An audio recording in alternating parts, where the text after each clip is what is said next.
Haroldo Serra, eu diria, um homem chamado teatro.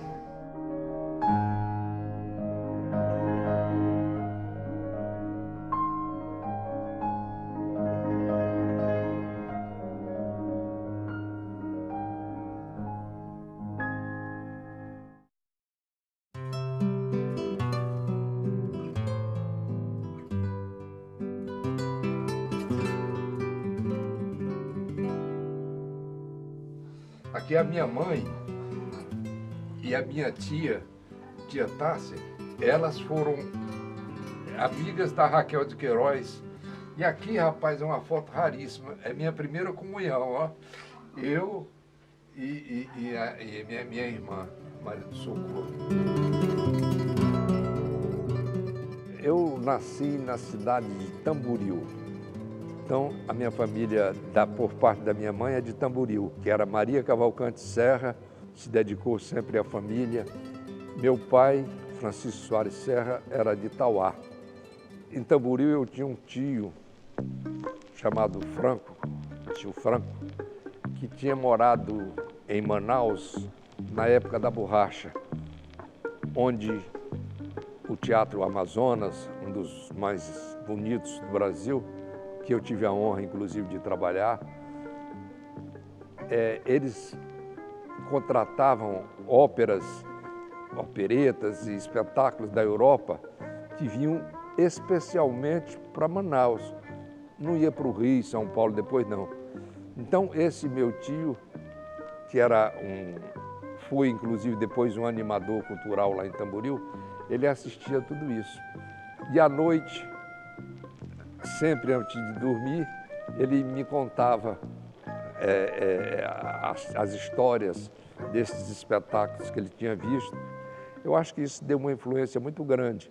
E depois eu assistindo essa série de espetáculos aqui no Teatro Zé de Alencar, isso também me estimulou muito. Aqui no teatro, tinha ao lado do Centro de Saúde, que a gente falou há pouco, tinha uma parte que mais ou menos a 1 metro do foyer do teatro. Então, a gente, quando não tinha dinheiro para comprar ingresso, a gente pulava, ficava escondido lá em cima. A gente chamava o pulo da morte, mas nunca aconteceu nenhum acidente. E quando o espetáculo começava, a gente se misturava aqui com o público e assistia gratuitamente. Quando tinha dinheiro, comprava o ingresso.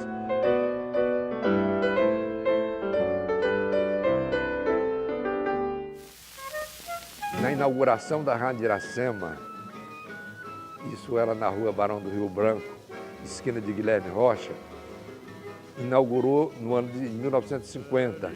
E eu, na época, fiz teste para locutor e radiator. E eu fui aprovado. Então, eu comecei a trabalhar em rádio em 1950. Depois participei de outras emissoras, da Verdes Mares, da Dragão do Mar. E eu fiquei no rádio até 1964. No dia 31 de março, eu tinha um programa na rádio de manhã. E antes de começar o programa, o estúdio foi invadido pelo departamento de jornalismo, que vieram dar notícia, né, do que estava ocorrendo no país. Podem me prender, podem me bater, podem até deixar-me sem comer, que eu não mudo de opinião. Então, a quantidade de pessoas dentro do estúdio era tão grande que eu deduzi que eu não ia poder fazer o meu programa. E como eu nunca fui fominha, a gente chama fominha, você quer ficar usando o microfone, e tinha muita gente lá, eu digo, sabe de uma coisa, eu vou para casa. Aí eu desci da rádio, que era na rua Avenida do Imperador, que era a antiga casa do Moisés Pimentel, e eu entrei no meu carro, que era um carro que você talvez nunca nem tenha visto falar, que era um carrinho barato, que era um chamado Prefec, era o Ford Prefec. Quando eu entrei no carro, que botei a chave na ignição, parou atrás de mim um caminhão lotado de soldados com metralhadoras, fuzil, invadiram a rádio. E eu liguei o carro e fui-me embora e todo mundo que estava lá foi preso. Eu escapei da prisão por sorte, né? E a rádio ficou fora do ar durante um ano, né? Aí depois veio um general para a rádio e tal, para reabrir, e eu não aceitei mais trabalhar nessa época.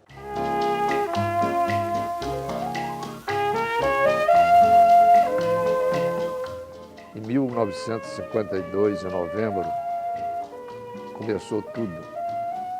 Naquela época, poucos grupos funcionavam na cidade. E nós criamos, eu, o Hugo Bianchi, o B de Paiva e o Marcos Miranda, já falecido, um grupo chamado Teatro Experimental de Arte.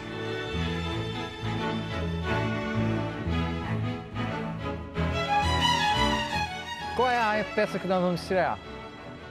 Votou-se, saiu o Morro dos Ventos Uivantes. Um grande livro, um grande romance de Emílio Brontë. Mas a ideia deles era fazer no subúrbio. Mas eu trabalhava na rádio, tinha muito acesso aqui já ao teatro. Digo, não, nós vamos para o Teatro José de Alencar. Foi muito bonito. Então, vamos montar? Vamos. Quem é que vai fazer o personagem principal? O Hugo. Aí o Hugo tinha que fazer o Redcliffe. E a menina que vai fazer a Socorro Serra, que era a irmã do Haroldo. Muito bonita, linda, linda, linda mesmo. Era o casal, né? Foi um celeiro que deu lugar a que aparecessem muitos valores cearenses, que até hoje brilham, Ari Sherlock, Hugo Bianchi, Emiliano Queiroz. Todo esse pessoal começou conosco em 1952. Eu tinha um grupo de teatro no meu colégio e tinha mais 2 atores ou 3 que fizeram carreira lá no Ceará, Zé Humberto, Carlos Alberto Paiva. E aí, um dia eles me disseram, olha, vai ter uma companhia que está estreando aqui em Fortaleza, que vai fazer uma montagem do Morro dos Ventos Uivantes e vamos assistir. Eu tenho um ingresso para a gente ir. E eu fui, fiquei apaixonado pela montagem. Era uma adaptação muito bem feita, um elenco muito bom, onde estavam o B de Paiva e tinha também o Hugo Bianchi, que fazia o Redcliffe, Miriam Soares, Maria José Gonçalves, Marcos Miranda e Haroldo Serra. Foi a primeira vez aqui no Ceará que, daqui da terra, que abraço era abraço mesmo, beijo era beijo mesmo. A plateia ficou desesperada, né? Vendo aquilo tudo. Eu digo, gente, fizemos a peça, foi um sucesso. Minha primeira visão do Haroldo assim, no palco, a gente era muito jovem na época, a minha primeira visão do Haroldo no palco foi de um ator muito à vontade, com muita naturalidade. E a história do Morro dos Ventos Uivantes é uma história muito pesada, né? De personagens muito arrebatados, muito violentos até. E eu fiquei muito impressionado com o trabalho dele, porque eu achei aquela presença tão verdadeira, uma história passada na Inglaterra, do romance da Emily Brontë. E aí eu vi aquele ator e gostei muito e me interessei por aquele grupo de teatro, que eu, daqui a pouco, fiz teste para esse grupo de teatro, para uma montagem do Lampião. Nós tínhamos um projeto muito interessante, porque eram 4 núcleos. Eu dirigia um núcleo, o B de Paiva outro, o Marcos Miranda outro e o Hugo outro. E o que acontecia? Quando um espetáculo estreava, o do outro núcleo já estava praticamente pronto. Então a gente conseguiu fazer um projeto chamado Teatro Todo Mês. Então todo mês a gente fazia um espetáculo. Nós quebramos um outro tabu muito importante, foi eliminar o ponto. Naquela época, até 1950, 52, havia um ponto. Tinha uma cúpula aqui, normalmente no palco, ficava uma pessoa apontando para os atores, apontava a fala, né? E isso fazia com que o ritmo do espetáculo não fosse condizente com as necessidades dramáticas, porque você ficava esperando a fala para falar. Então, nós quebramos isso, acabamos com o ponto, e o espetáculo, a interpretação passou a ter um ritmo muito mais forte, muito mais convincente. O Haroldo quase que era uma carta na manga, porque ele ficava assim, sendo o cara que no princípio era o ator da companhia que o B. de Paiva dirigia, e em seguida ele já estava dirigindo ele mesmo, até já ao mesmo tempo que ainda estava o B por lá, porque depois o B. de Paiva voltou para o Rio e ele ficou só. Em 1955, mais ou menos, 56, ainda há hoje, aquela psicose, né, de ir embora para o Rio, para São Paulo. Eu talvez tenha sido um dos poucos que fazer teatro, não importa se é no Rio, se é em São Paulo, e se eu podia fazer aqui, não tinha muito sentido você deixar a família, as raízes, o emprego de sobrevivência, porque você não pode fazer teatro sem isso. Então eu não fui, mas aí o Hugo foi o primeiro aí. Depois o Marcos Miranda também foi para o Rio. Depois o B. de Paiva também foi. Aí eu fiquei sozinho. Imagina como ele não tenha ficado na época, né? Sozinho, mas ele aguentou, não saiu daqui, nunca saiu daqui, a não ser para fazer espetáculo. O Haroldo disse, não, eu fico aqui e o teatro não sustenta, vai sustentar. Com isso, esse lado prático dele fez ele sonhar mais. Ele não só ficou, como ele quis criar condições para quem quisesse ficar. Quer dizer, isso influenciou o teatro local, porque aí depois começaram a aparecer grupos, muita gente que continuou lá, muita gente veio embora, mas muita gente que fica e ficou até hoje. Muitos outros grupos, muitos outros artistas foram ficando, mas até nisso o Haroldo é pioneiro. Como éramos 4 diretores, eu achei que não era muito ético eu continuar com o Teatro Experimental de Arte, já que dos 4, 3 tinham ido embora. Então aí a gente resolveu fundar um outro grupo, que foi a Comédia Cearense. A gente também estreou no Teatro Zé de Alencar, com a peça do Guilherme de Figueiredo, Lady Godiva, que foi muito sucesso. Haroldo Serra foi me buscar no Rio de Janeiro, chegou, bateu na minha porta, eu abri, tomei um susto, porque eu não sabia como foi que ele soube da minha residência, porque aqui só quem sabia era a minha família.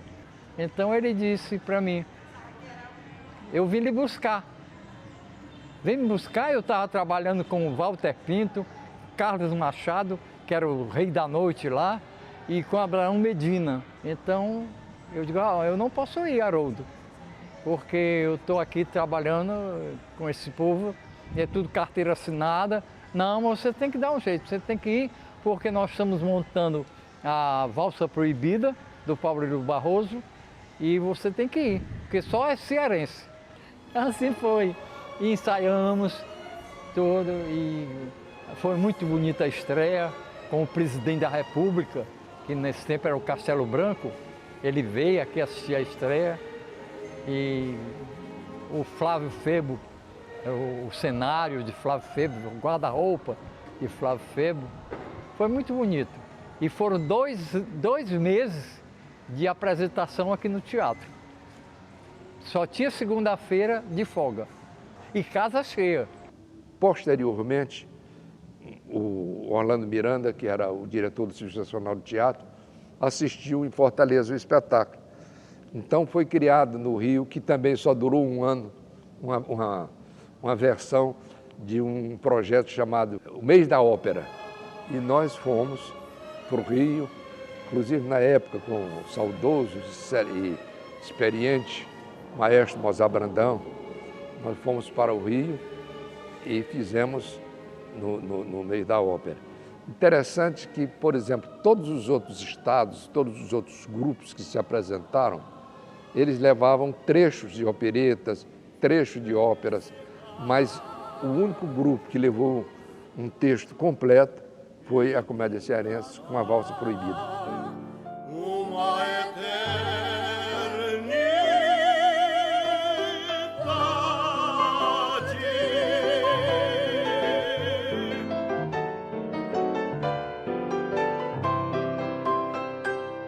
Fizemos, por exemplo, O Simpático Jeremias, que foi uma adaptação de um texto tido como superado, um texto escrito em 1919, né?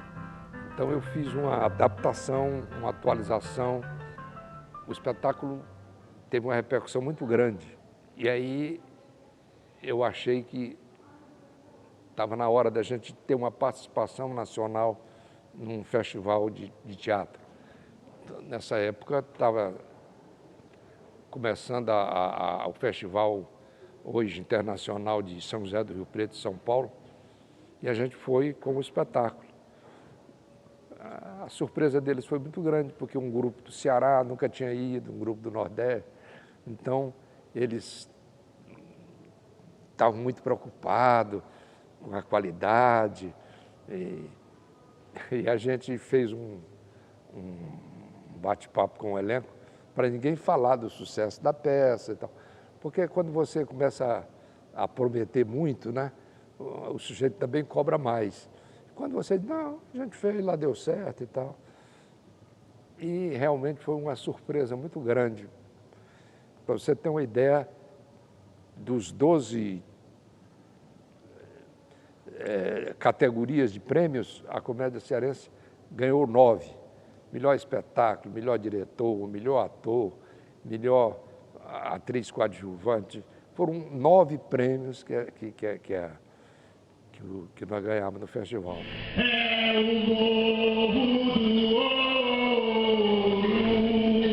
No ano seguinte, em 71, a gente estreou O Morro do Ouro, numa versão musicada pelo Belchior e Jorge Melo, feita com universitários e tal. Então, foi uma repercussão muito grande. Aí eu digo, eu vou levar também para São José do Rio Preto. Foi engraçado porque o Hugo Bianchi, já de volta ao Ceará, ele disse, Haroldo, você não deve ir, porque ninguém ganha 2 festivais seguidos. Eu digo, não, mas eu nem fui para ganhar o primeiro e nem fui para ganhar esse. Eu vou porque acho que o espetáculo vai ser bem... mas a imprensa não vai ser assim. Se você não ganhar, vai dizer que a peça é cearense, só funciona aqui e tal. Aí eu passei a ter uma preocupação com o autor, porque eu sabia que o espetáculo ia ser respeitado, ia ser bem recebido, mas isso não significa que você vai ser o premiado. E aí eu convenci o Eduardo Campos de ir assistir em São José do Rio Preto, para ele ver realmente a repercussão, como o espetáculo era bem recebido. Ocorre que o que o Hugo disse não valeu, porque além de ganhar de novo o melhor espetáculo, nós ganhamos uma coisa que normalmente não ocorre. Há sempre uma discrepância entre o júri popular e o júri artístico. Então o Morro do Ouro ganhou 2 prêmios, melhor espetáculo pelo júri popular e melhor espetáculo também pela comissão técnica, né?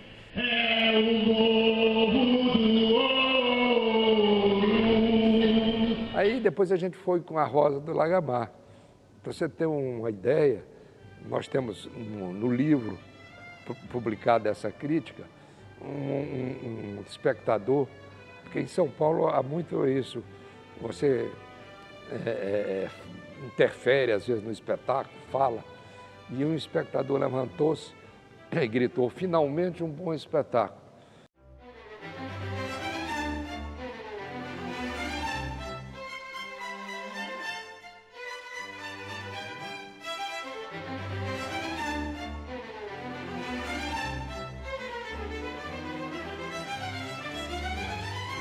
Pois o Haroldo é o que a gente chama normalmente um verdadeiro homem de teatro.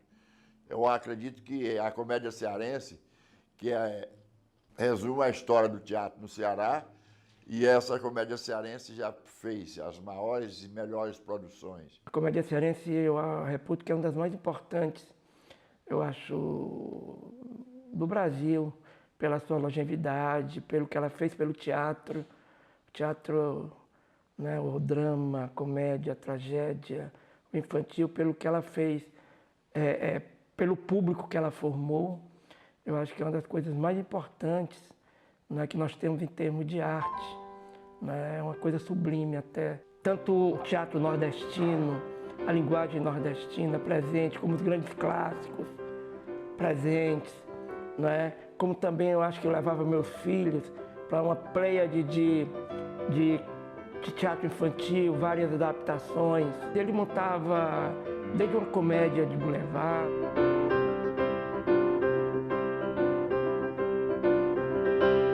até peças densas, Bertold Brecht, O Fuzil da Senhora Carrá.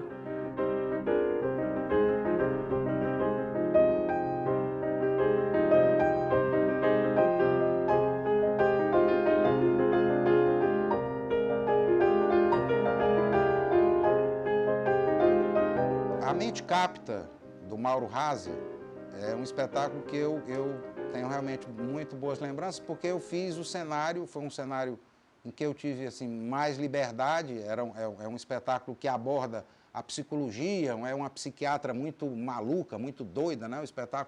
O texto é fantástico, é muito bom, e eu acho que o cenário ficou muito legal, eu tive muita liberdade para trabalhar nesse cenário. O cenário ficou muito sincronizado com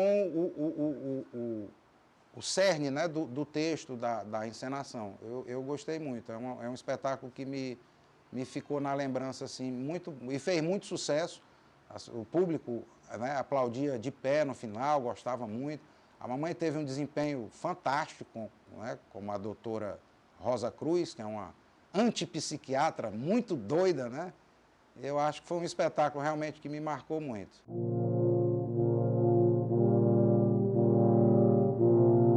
Ele montava coisas também como a Paixão de Cristo, né?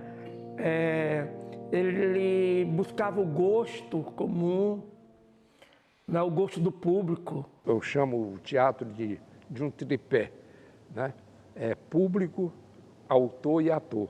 Sem isso não funciona, sem público você não pode funcionar. Mesmo na mímica tem um texto, né? Uma orientação. E o ator tem que estar em cena. Então, essa tríade que eu considero importante, eu dou muita atenção ao público. Outras pessoas, outros grupos, fazem muito espetáculo para o seu gáudio, para o seu prazer de montar, de ter no currículo um espetáculo de um autor famoso. Eu sempre fui muito cuidadoso na escolha do texto, se há interesse para o público. Porque você faz teatro para as pessoas. Se você não vai causar impacto ou interesse junto àquelas pessoas, ao público, não tem sentido você montar o espetáculo. A comédia cearense é um espaço de exercício para quem chega, né, os atores que estão chegando, os atores que estão também no mercado, né, de trabalho. Porque é um trabalho contínuo. Quando a comédia fez 45 anos e o papai lançou o livro da comédia, foi feito um levantamento de quantos atores teriam passado ali pelo grupo e naquela época, há 45, 15 anos atrás, nós tínhamos uma relação assim, alfabética de A a Z com o nome das pessoas que participaram da comédia e ali já somavam 600 pessoas, há 15 anos atrás. Então, realmente, a comédia sempre foi assim, uma espécie de um celeiro de artistas que realmente passaram por ela. E aí, pessoas que vão passando e que vão tendo depois o seu destaque, né, individual e que se destaca lá fora e que vai para o Rio, que vai para São Paulo. Foram vários atores, dos que foram e os que não foram, como o Emiliano Queiroz, que foi, o Aderbal hoje, que é um dos grandes diretores brasileiros, trabalhou na comédia cearense, né? porque as primeiras peças do teatro da comédia, quem dirigia era o B. de Paiva. Digamos, o B. de Paiva era o diretor, o Haroldo era o produtor e o ator. E a Iramisa era atriz. Então, as minhas primeiras peças com ele, eu me lembro fazendo a peça do Dias Gomes, O Pagador de Promessas, fazendo como ator, Haroldo como ator. Fiquei 3 anos em São Paulo. Quando eu voltei, era muito difícil para mim, porque eu voltei para inaugurar a televisão, a TV Ceará. Voltei preparando atores, preparando o núcleo de garotas propagandas. E aí, mas eu sentia falta do teatro, eu queria fazer. E aí, conversando com o Haroldo sobre isso, ele falou assim, olha, eu estou com uma peça infantil maravilhosa do Eduardo Campos, que é O Julgamento dos Animais. E aí, sempre que possível, fazia espetáculos com ele, aos sábados e domingos, que era, além do prazer de fazer, de a gente ganhava o cachê, que era bom também, contribuía. Então, a minha relação com ele, com o Haroldo, veio assim, porque meu pai, o Matos Dourado, foi ator da Comédia Cearense e, claro, nós íamos todos assistir as peças da Comédia Cearense. E aí, depois, quando eu comecei a fazer teatro, uma escola de teatro no curso de arte dramática, meu pai fez muito vista grossa, assim, não achou muito interessante, não, mas ele fez vista grossa. E eu me lembro de uma vez ele chegar para mim e dizer assim, procure o Haroldo, sabe? Porque tava assim, tipo, para esse menino não se perder no meio dessa loucura toda, dessa doidice toda do mundo do teatro, procure o Haroldo. E o Haroldo era uma coisa assim, tipo, eu não gostaria de me apresentar para o Haroldo e para a Iramisa, tipo, como um bilhetinho, sabe? Haroldo, bom dia, esse é o meu filho. Chama ele aí para fazer uma peça, sabe? Eu queria conquistar um lugar na Comédia Cearense, ser convidado pelo diretor da Comédia Cearense para trabalhar. Então eu fazia teatro de rua, eu fazia outras experiências na minha vida de ator. Até que chegou o convite para eu vir fazer o Mágico de Oz aqui nesse teatro, que eu nunca tinha entrado no Teatro Arena Odeota. Então era uma coisa assim de tipo de confiança também, sabe? De respeito minha para com o meu diretor, para com o teatro, mas de uma confiança também, porque a gente teve pouquíssimo tempo de ensaio, se eu não estou enganado. O circo não, o circo já era mais legal, porque a gente vinha aqui, ensaiava todo dia, tinha negócio que usava um chicote, e eu não sabia instalar aquele chicote era importantíssimo, entendeu? E aquele chicote, o chicote era uma coisa que me enchia o saco, falei, cara, eu não vou acertar nunca esse negócio do chicote. E o Haroldo insistia, até que eu peguei a mãe e aquilo era uma coisa importante. No espetáculo, a criançada parava com aquilo, sabe? Bom, eu tenho um processo que é não ter processo. Eu acho que você tem que estar aberto, né, para as coisas novas. Se você vai fazer um espetáculo novo, e você vai com ideias preconcebidas de como marcar, de como vai ser o estilo, de como os atores vão falar, eu acho isso, não acho legal. Então eu deixo que a própria peça, que o próprio texto, principalmente o processo de leitura, que eu faço muito mais leitura do que trabalho de palco, porque na leitura você não só vai analisando todas as intenções do autor, o que ele quer dizer, a cada dia você mesmo se renova. Minha lembrança dele é da melhor família de diretores. A família de diretor que tem, ao mesmo tempo, digamos, uma escritura da cena, ou seja, escreve a cena, escreve no sentido de constrói a cena, e ao mesmo tempo faz isso sem uma preconcepção armada, que de repente não consegue, digamos, se adaptar às circunstâncias sem perder a sua unidade, a sua ideia. O Haroldo faz uma direção democrática. Ele diz o que quer, você faz, e se você não acerta determinados pontos que ele sugere, ele te chama e ele nunca interrompe. Ele espera para ver até onde você vai e depois te chama, olha, naquela hora é preferível que você fizesse assim. Tenta fazer dessa maneira para ficar mais mais engraçado. Por exemplo, na Mente Capta, que eu fiz dirigida por ele, eu tinha uma cena que era difícil, porque eu não me considero comediante, eu me considero uma atriz média. E ele tinha um momento que eu tinha que dar um toque de comédia e eu tinha muita dificuldade. E isso ele me chamou a atenção. Ele disse assim, vê se você fala com mais um pouco de graça, um pouco mais assustado.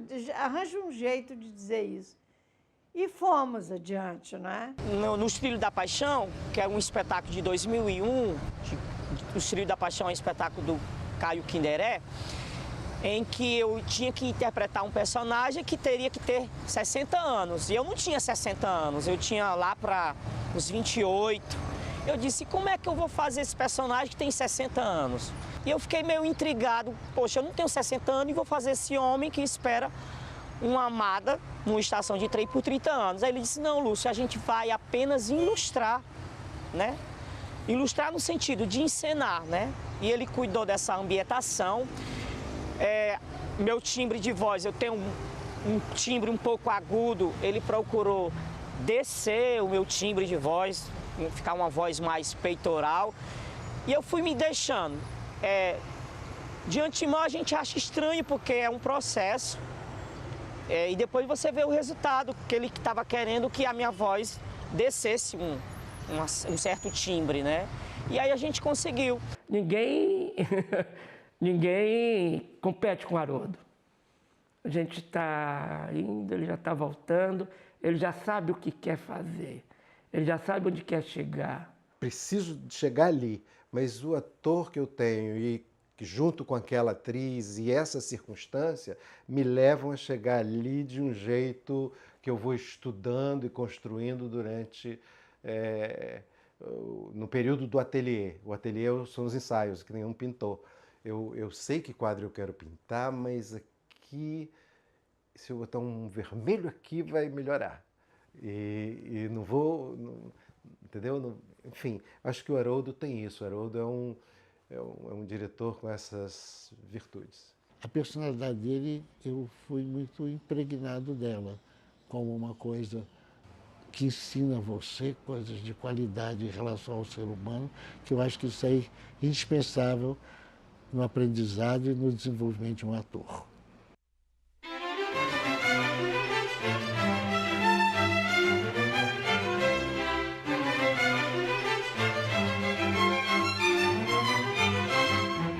Fazer teatro é conflito, fazer teatro é crise, fazer teatro é dinheiro, fazer cultura é dinheiro.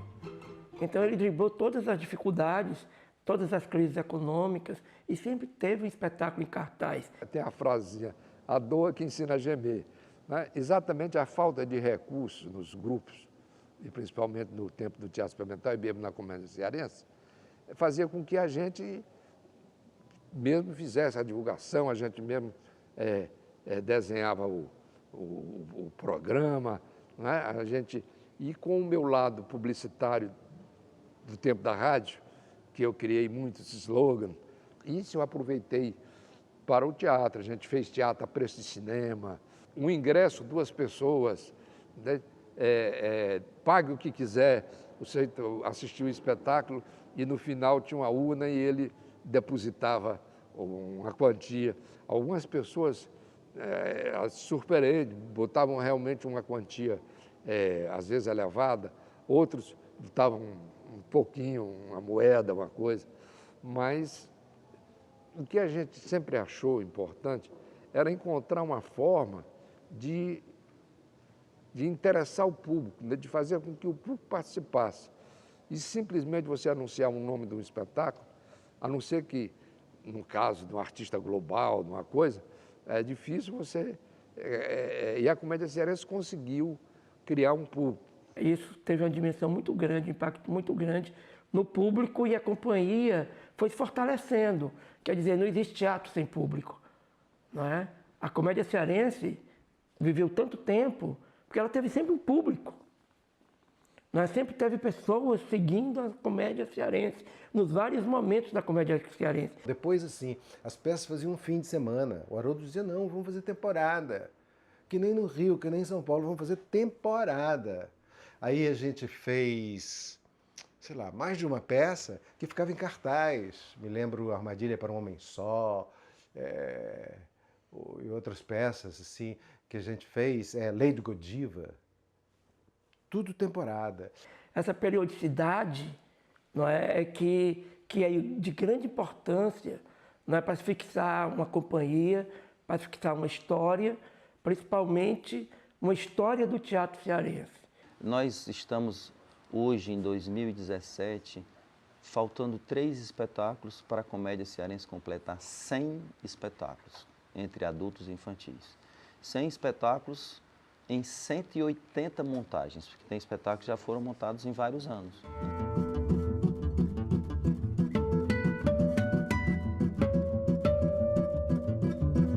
Coisa legal também que tem aqui na comédia, que o Haroldo sempre, que é assim, de você ter o Haroldo, filho, faz a maquiagem com a gente no camarim, ensina pra gente. É mais ou menos isso aqui.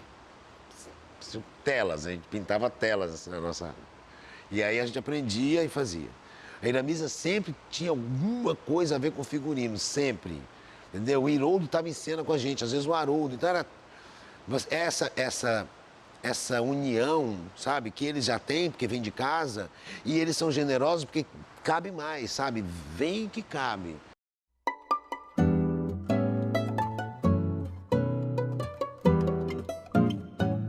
Bom, quando eu conheci o Haroldo, naquele tempo existia paquera, né? Não é como hoje em dia que a negada vai direto mesmo, não, nas baladas, nas boates. Então, eu estudava na escola normal e ele morava na Pedro Borges, quer dizer, eu passava e voltava, passava e voltava.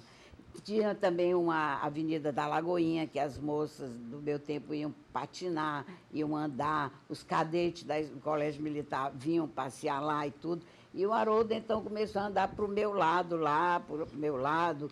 Eu tinha muitas amigas também, e ele e um amigo iam para lá para paquerar, eu e as outras, tudo, né? Eu pensava que ele estava querendo uma amiga minha, vizinha, mas não, era a mim que ele estava de olho, né? E aí a gente começou a conversar, não sei o quê, ele me deu um telefonema anônimo, não foi, Mr. X? Isso aí você não se lembra, não. Você contou isso? Não, né? Telefonema pensando que eu não sabia quem era, eu conhecia a voz, né? Ele já trabalhava em rádio e tudo. Aí a gente começou a conversar e começava a namorar mesmo. Na verdade, eu nunca tinha feito teatro, né? Mas eu sempre fui uma pessoa muito desinibida, porque eu estudava na escola normal e lá eu participava de todas as atividades artísticas. Era ginástica rítmica, era folclore, era declamação, era tocar acordeon, que nesse tempo eu tocava acordeon também. E então eu sempre participava das coisas. E o Haroldo, eu acho que ele sacou que eu tinha, assim, um certo jeito, né? E quando ele ia estudar uma peça, mesmo para montar com o Teatro Experimental de Arte, quando nós começávamos a namorar, ele fazia parte do grupo, né, do Teatro Experimental de Arte.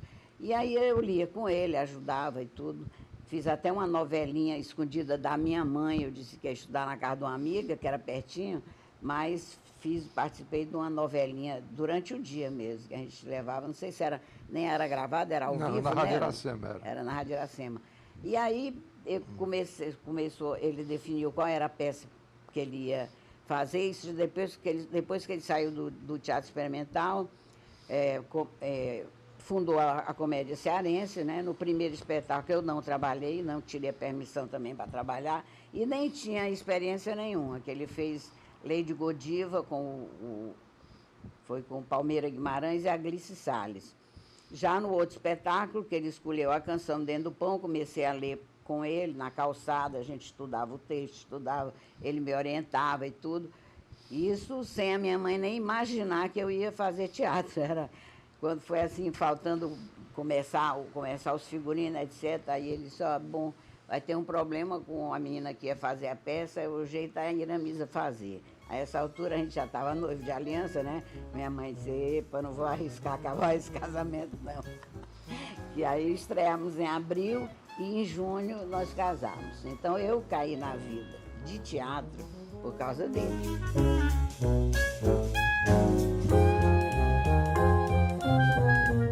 Eu sou o Haroldo Serra Júnior, filho primogênito do casal Haroldo e Iramisa Serra. Tenho um irmão chamado Iroldo, que é o mais novo, é o caçula, e uma irmã chamada Arolmisa. A gente tem uma longa tradição de artistas na família. Quando eu comecei a ter filho e tudo, sem a gente querer e sem convidar inesperadamente, sempre alguém queria entrar em cena pequenininho.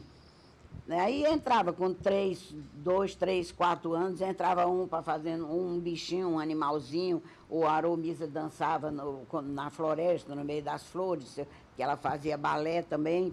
Então, automaticamente eles iam entrando no mundo de teatro, né? Quer dizer, todos nós, os filhos, os netos do papai, bisneto, os primos nossos, todos em algum momento eles já fizeram pelo menos uma passagem pelo teatro, fazendo algum personagem quando era criança. Isso aí já é uma tradição nossa. Eu lembro bem que quando a gente era pequeno, eu particularmente, em vez de estar brincando com a meninada, preferia estar pertinho dos dois, escutando aquelas conversas intelectuais, aquelas elucubrações sobre a vida, né, sobre o universo, sobre essas questões metafísicas. Então, assim, em vez de estar brincando, malinando, né, eu preferia ficar quietinho no canto, escutando as conversas dos adultos. Eu me lembro, papai fazendo o Circo Rataplan, e eu também querendo entrar em cena, e eles criaram um palhaço, que era o palhaço Mucuim. E aí eu entrava de velocípede, que eu tinha um velocípede que tinha uma caixa de madeira atrás, uma caçamba, e eu podia distribuir as comidas para os bichos do circo, do espetáculo, porque eu entrava com o meu próprio velocípede, né? E adolescente, então, já começavam realmente nos espetáculos que a gente montava, porque eles tinham muita facilidade para iluminação e sonoplastia, então, tanto o Júnior, o mais velho, como o Iroldo, faziam isso e eram pessoas que a gente podia confiar o trabalho realmente do que você contratar um técnico e tudo. E eles faziam com o maior prazer, tinham um gosto mesmo de trabalhar com a gente. Meus senhores, minhas senhoras, peço perdão, 1000 perdões, por interromper o fluxo de tão merecida alegria. Mas eu serei breve. Quem passa pelo teatro seriamente, chega no audiovisual muito tranquilo, porque ele já chega com a postura de assumir uma câmera e falar diretamente para ela, dar o seu recado. E quando o Haroldo Serra, com essa bagagem que ele traz do teatro, em todas as áreas, né, vamos assim dizer, o teatro é a base, mas ele é um homem de cinema também. Ele é um homem de televisão também. Aí é que eu digo, é a experiência que o Haroldo tem de anos fazendo teatro. Aí quando o cinema chegou, ele tirou de letra, né? Fez um bom negócio. E no fim, a seca vai e o gado fica.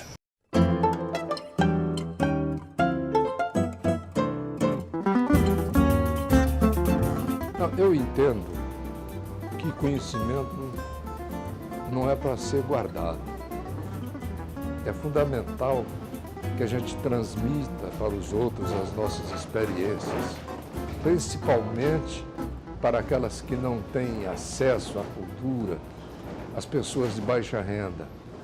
E isso, no nosso caso, se torna realidade quando, em 2002, nós criamos o local que nós estamos agora, a Casa da Comédia Cearense, cujo objetivo é oferecer às populações aqui próximo, no Rodolfo Teófilo, essa nossa experiência adquirida ao longo de mais de 60 anos. Então eu vou convidá-los a entrar na Casa da Comédia e mostrar alguns detalhes dessa preservação que nós estamos efetivando.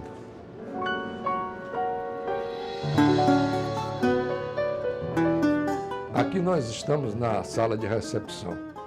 É interessante registrar que todos esses móveis que compõem aqui a sala foram móveis adquiridos para espetáculos da Comédia Cearense. Então, posteriormente, sempre que termina as temporadas, a gente traz para a casa todos essas coisas utilizadas, esses adereços utilizados na peça. Além de móveis, nós temos também aqui várias fotos.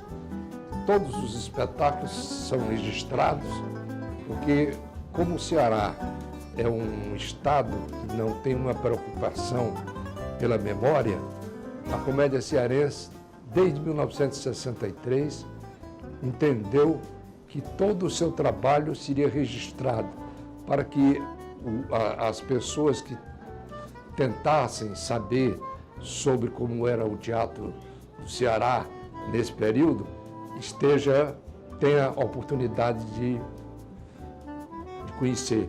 Nós criamos aí, nesse caso, uma revista chamada Revista da Comédia Cearense, que além de publicar a atividade do grupo, ela publicava também um texto de um autor cearense.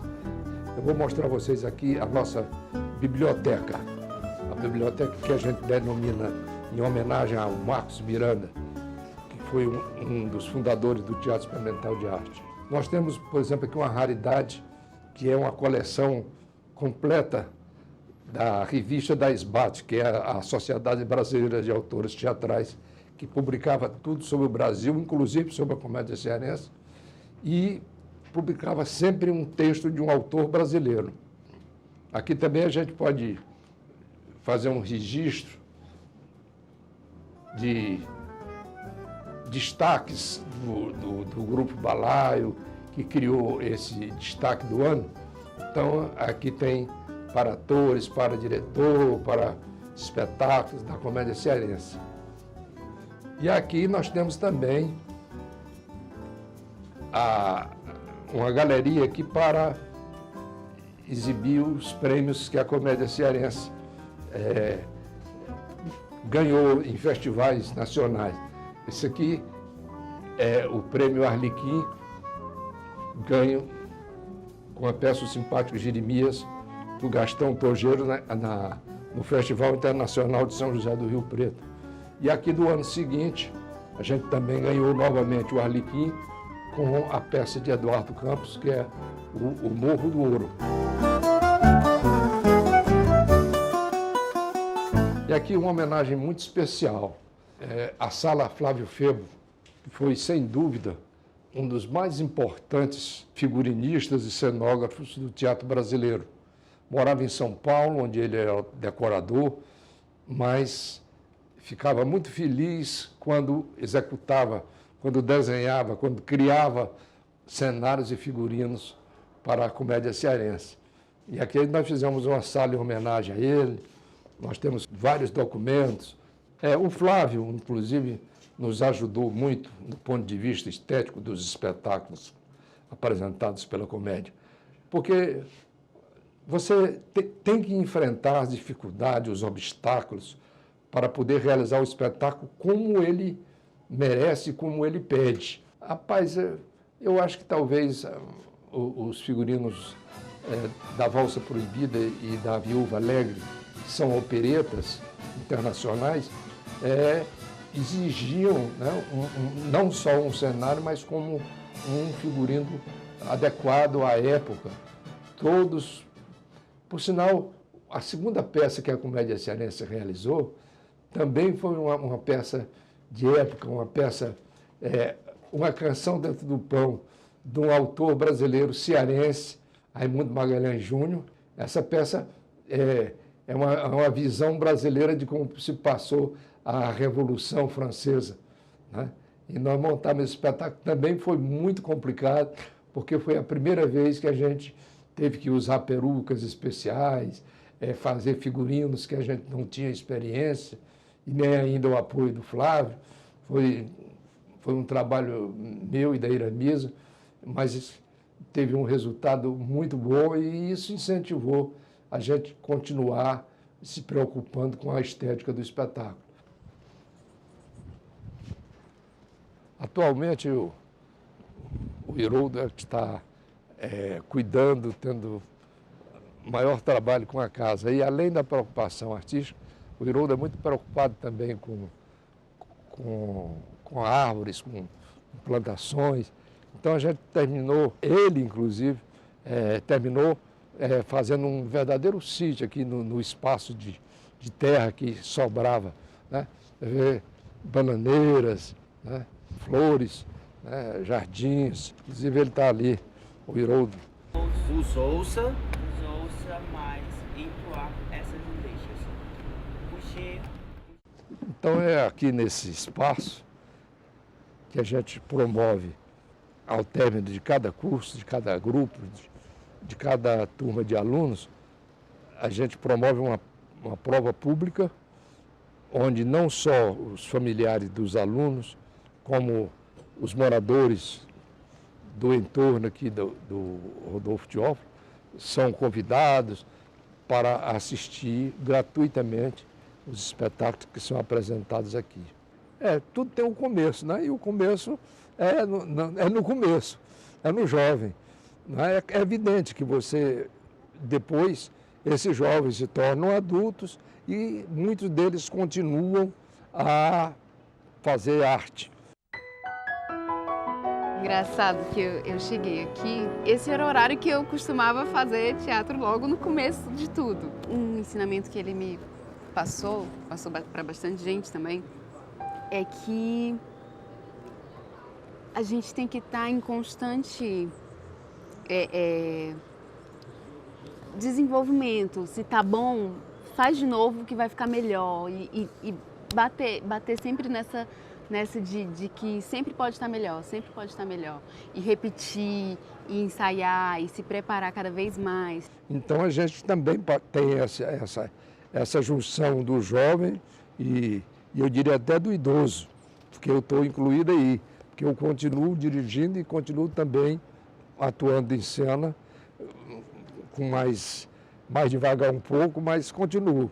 E não pretendo deixar realmente de fazer, só quando não for mais possível.